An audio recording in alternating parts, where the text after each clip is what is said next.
चित बछंदर गोरखाया।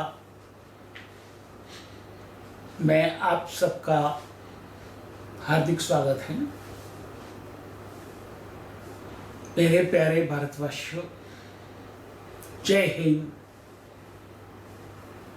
जय जवान, जय किसान, जय विज्ञान। हम किसानों को अन्नदाता कहते हैं, मगर क्या किसान अन्नदाता की तरह अपना बर्ताव कर रहे हैं? किसान नेता राकेश टिकैत, पुष्पेंद्र चौधरी और उसके साथी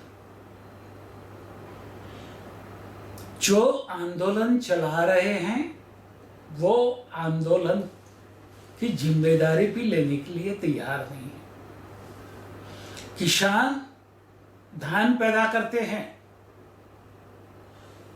और भारतीय प्रजा धान खरीदती है, वो मुफ्त में नहीं खरीदते, वो उसका अच्छा भला दाम देती है। अन्नदाता उसको कहते हैं जो किसी को कुछ भी लिए बिना अन्न का दान करे। वो कोई हमारे ऊपर उपकार नहीं कर रहे। इसी को अन्नदाता कहना अभी इस समय में लाजमी नहीं है। किसान भी एक बिजनेसमैन है, एक व्यापारी है। जैसे उद्योगपति उद्योग चलाते हैं, वैसे ही खेडूत भी अपना खेती का उद्योग चलाते हैं।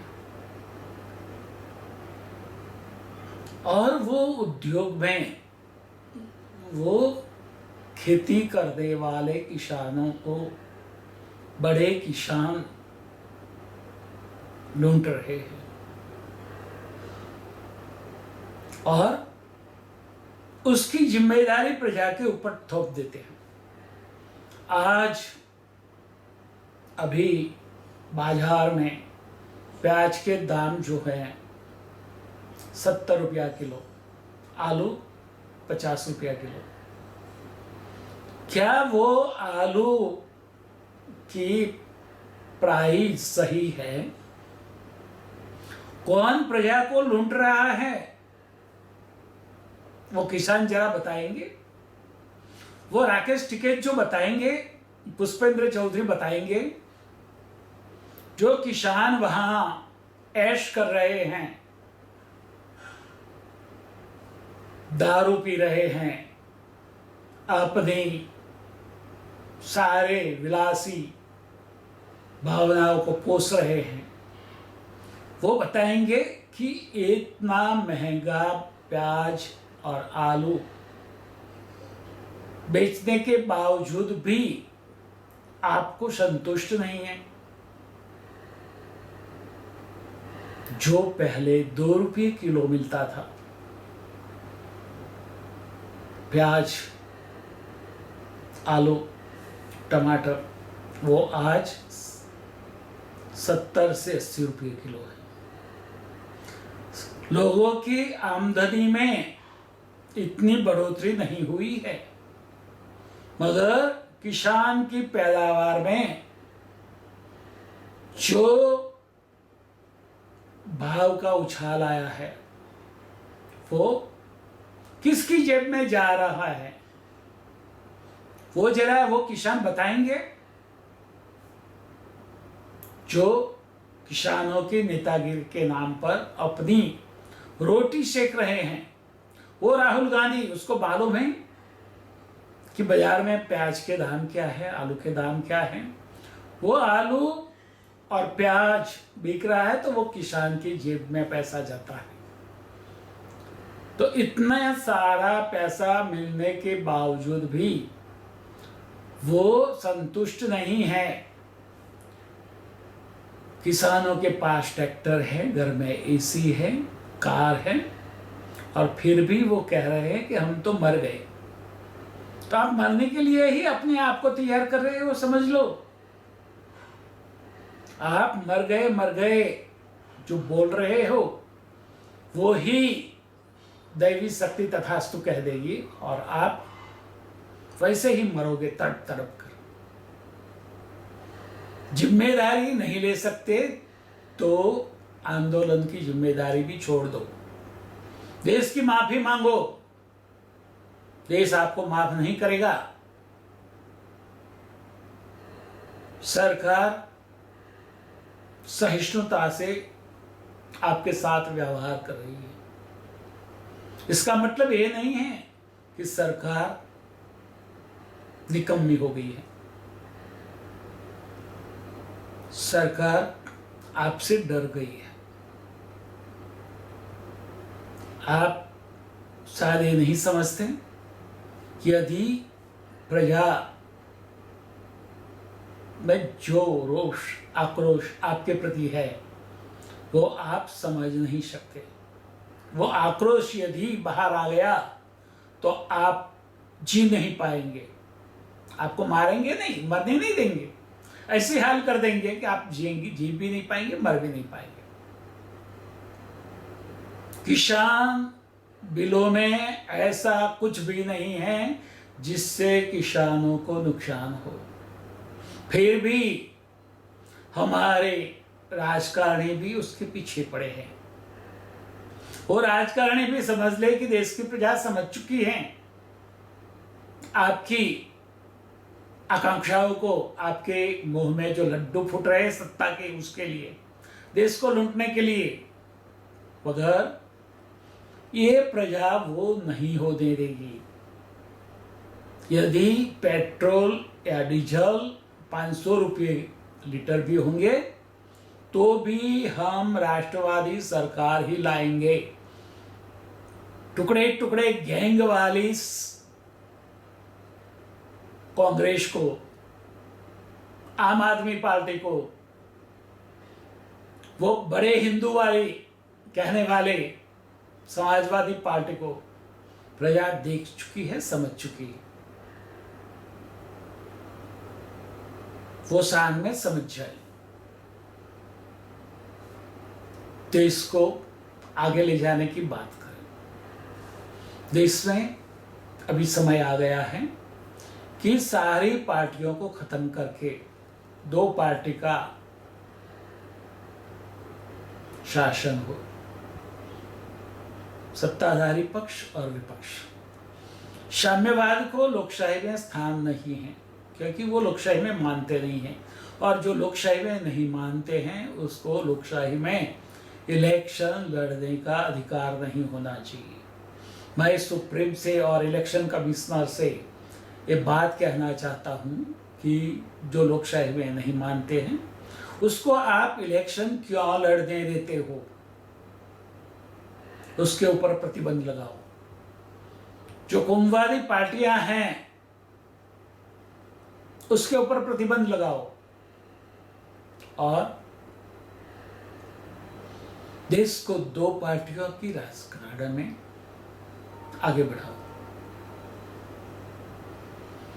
सारी पार्टियां देख ले, कोई भी पार्टी में लोकशाही नहीं है और वो लोकशाही की दुआ दे रही है, लोकशाही खतरे में है कि बात कर रही है। कांग्रेस में सोनिया गांधी चुड़ैल की तरफ बैठी है, जो भी जहां बात करता है उसको खा जाएगी।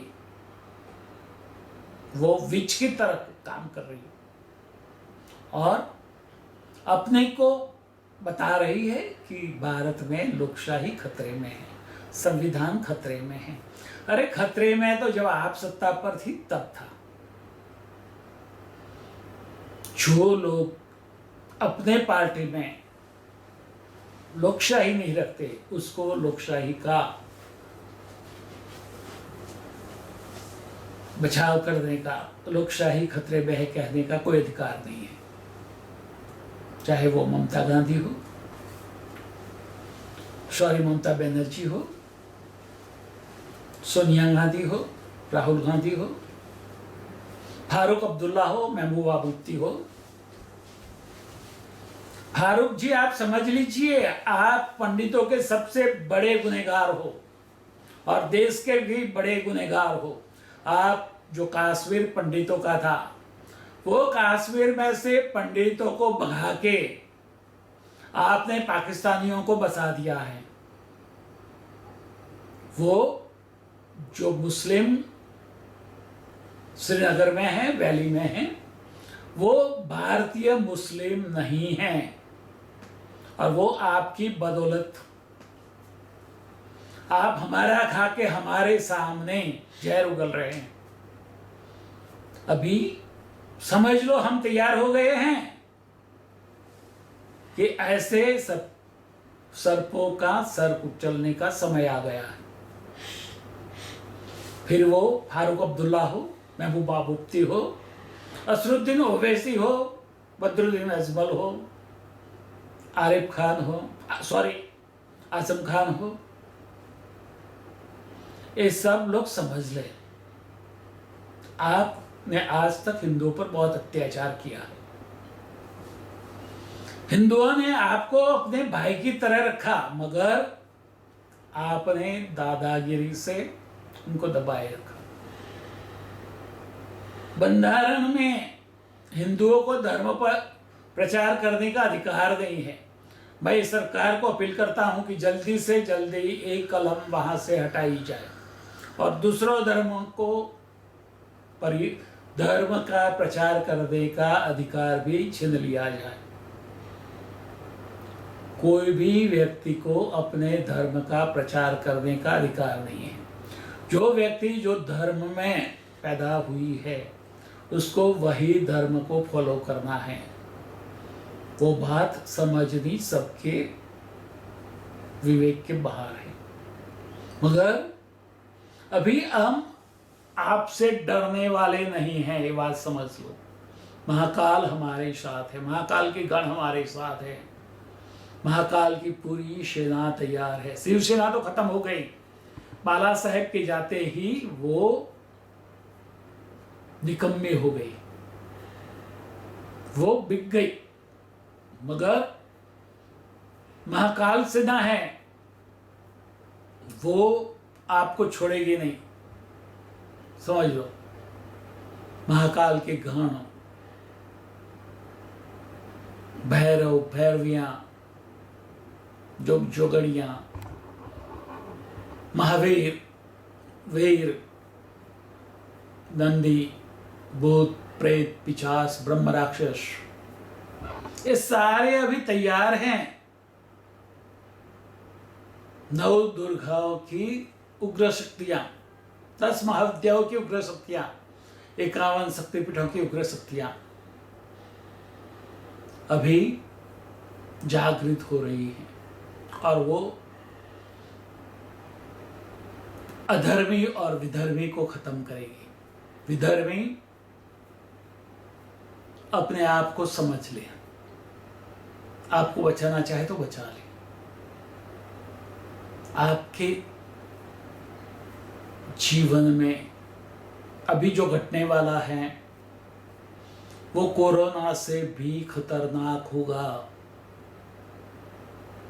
कोरोना से तो महाकाल ने आपको बचाया है, मगर आने वाली महामारी से आपको कोई नहीं बचा सकता।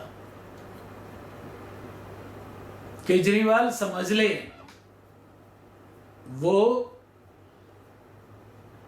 प्रजा का द्रोह करने के लिए उसके सामने केस चलाएंगे हम।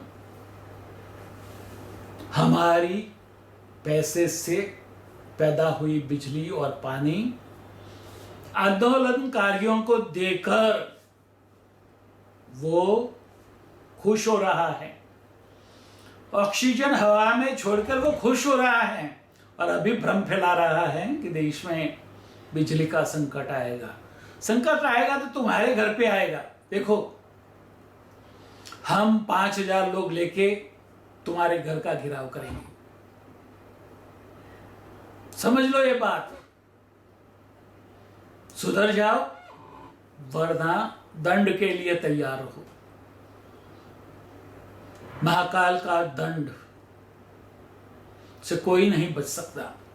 अपने आप को सबसे ऊपर मत समझो। हो सकता है आप सब लोग मोदी जी से ज्यादा बुद्धिशाली हो सकते हैं, ज्यादा करप्टेड हो सकते हैं, ज्यादा वाचाल हो सकते हैं, मगर आपके साथ महाकाल की कृपा नहीं है जो मोदी जी के साथ है। और वो कृपा कभी भी आपके साथ नहीं आ पाएगी, क्योंकि उसके लिए आपको उसके पात्र बनना पड़ेगा। कृपा के लिए पात्र बनना पड़ता है, और वो पात्रता आप में कभी नहीं आ सकती। न राहुल में आ सकती हैं, न प्रियंका में आ सकती हैं, न उमर अब्दुल्ला में आ सकती है, न महबूबा मुफ्ती में आ सकती है, न ममता में आ सकती हैं, न शरद पवार में आ सकती है, न उद्धव ठाकरे में आ सकती है, न नवाब मलिक में आ सकती है, न ओवैसी में आ सकती है। ये बात समझ लें, महाकाल की कृपा सिर्फ और सिर्फ मोदी के साथ है, और दुनिया की कोई भी ताकत उसका एक बाल भी टेढ़ा नहीं कर सकती। और कांग्रेस की बात भी समझ ले, आपने 75 साल राज किया है, अभी 100 साल आपको सत्ता से बाहर बैठना है। 100 साल बैठना है, वो बात समझ लो। आप कितना भी ऊपर उठ के नीचे गिरो, कितने की अच्छी भली बातें करो, लालचें दो, मगर आप सत्ता पर कभी नहीं आ पाओगे। ममता, एक बात समझ लें, तुम्हारे शरीर में कैंसर के सेल पैदा हो गए हैं और तुझे जल्दी से जल्दी खत्म करेंगे। तूने देश के बंधारण का और देश की जो सनातन संस्कृति है उसका अपमान किया है। तू भी समझ ले, अभिषेक को भी समझा दे कि तुम्हारा अंत निकट आ गया है। तेरा खेला महाकाल के साथ चलने वाला नहीं है। खेला हो बे महाकाल के साथ, समझ ले। वो खेला हो बे, वो खेला खेलने के लिए महाकाल के साथ तू तैयार हो जा। तूने सबके साथ खेला, सबको उल्लू बनाया। जहां हेयर क्रैक भी नहीं थी, खाली मचकोड़ था, वहां तूने तेरे डॉक्टरों को डरा के प्लास्टर बनवाया, और तूने जिस तरह से वो हटा दिया, वो भारत की पूरी प्रजा जान चुकी है, देशवासी जान चुके हैं कि तूने देश से गद्दारी की है, झूठ बोला है, और उसकी सजा ममता को भुगतनी पड़ेगी बहुत जल्दी। वो ये 5 साल पूरे नहीं कर पाएगी, ये बात समझ लो, ध्यान रखो। दिल्ली देख रही हो, दिल्ली नहीं जाओगी तू तो अल्ताबाद तक पर नहीं पहुंच पाओगी, दिमापुर में भी नहीं जा पाओगी। बंगाल से बाहर निकलना तेरे लिए नामुमकिन हो जाएगा। ये महाकाल का शाप है, उसका परीक्षा लेनी है तो लेके देख ले। पूरे राजकारणी देश के नवाब शरीफ, नवाब मलिक, वो वानखेड़े को बदनाम कर रहे हैं, उसके मोरल को तोड़ रहे हैं। आप जैसे लोग देश में नशा का धंधा चला रहे हो और ऐश कर रहे हो और देश की युवा पीढ़ी को खत्म करने का आपका जो इरादा है वो बर नहीं आने वाला है। संदीप वानखेड़े जैसे महाकाल के गण हैं, महाकाल की कृपा उनके ऊपर है, वो कभी भी मिट नहीं सकती। आप किसके गुर्गे हो वो पूरा देश जानता है। देश में दाऊद के हमदर्द हैं, पाकिस्तान के हमदर्द हैं, आईएसआई के हमदर्द हैं, आईएसआईएस के हमदर्द हैं, तालिबानों के हमदर्द हैं। उसकी हालत अभी देखना है कि क्या होती है। आप इंसान को मार सकते हो मगर महाकाल को नहीं मार सकते। वो अनादि अजन्मा है और उसका डंडा जिसके पीठ पर पड़ा उसकी कमर का एक एक मनका टूट के पैर विखेर हो जाएगा। अपने बस में रहो, अपनी औकात जानो, औकात में रहो। सबको बोले, मैं कहता हूं अपनी औकात में रहो। नहीं रहोगे तो कहीं के नहीं रहोगे। महाकाल का डंडा आपको खत्म कर देगा। ये बात अच्छी तरह से समझ ले। नहीं समझे तो इससे बड़ी कम नसीबी आपकी नहीं होगी। महाकाल का डंडा समझ जाओ। समझने के लिए महाकाल का अर्थ समझना बहुत जरूरी है और वो नहीं समझे तो दंड ऐसा मिलेगा कि कभी वो डंडा का नाम आते ही आप कांप उठेंगे। सोनिया गांधी से लेकर मैं सबको बोलता हूं, उनके चमचे सुरजीत सुरदीप सुरजेवाला, पी चिदम्बरम, हरीश रावत, नवजोत सिद्धू, ये सब समझ ले कि तुम अभी मुर्दा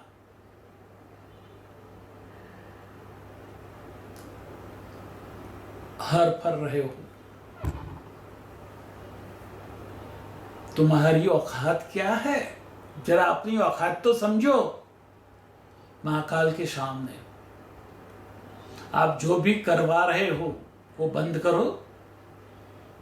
लोकशाही में शांति से इलेक्शन लड़ो, प्रजा के जो अधिकार है उसको स्वीकार करो और उसके आदेश को स्वीकार करो, वरना आपकी हालत, आपने जो पैसे अरबों रुपये इकट्ठे किए हैं वो वहीं के वहीं धरे रह जाएंगे और आप कहाँ होंगे पता नहीं है। महबूबा मुफ्ती एक बात समझ लें कि पाकिस्तान न था, हुआ है और अभी नहीं होगा। कहां जाओगे?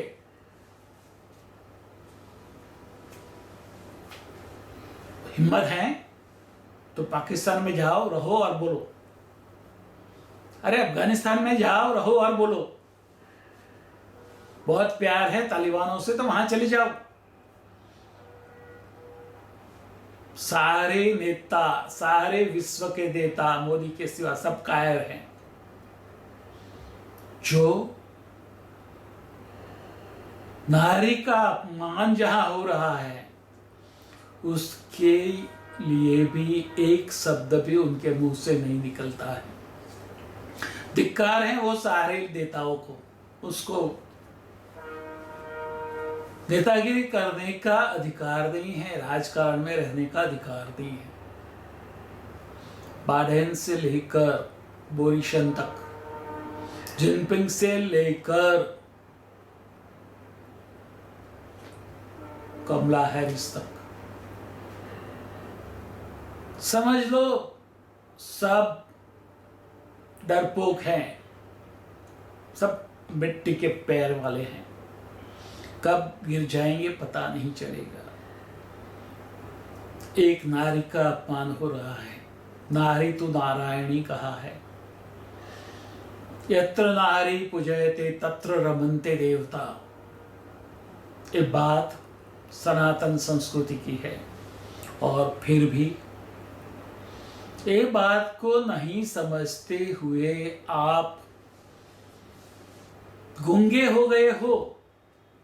आपके मुंह में मूंग भर दिया है आपने। लानत है आपको। आप अपने धर्म के नहीं हुए तो दूसरे के क्या होंगे। और ऐसे लोगों के लिए महाकाल का डंडा लेकर महाकाल के गण निकल चुके हैं। बच सके तो अपने आप को बचा लो।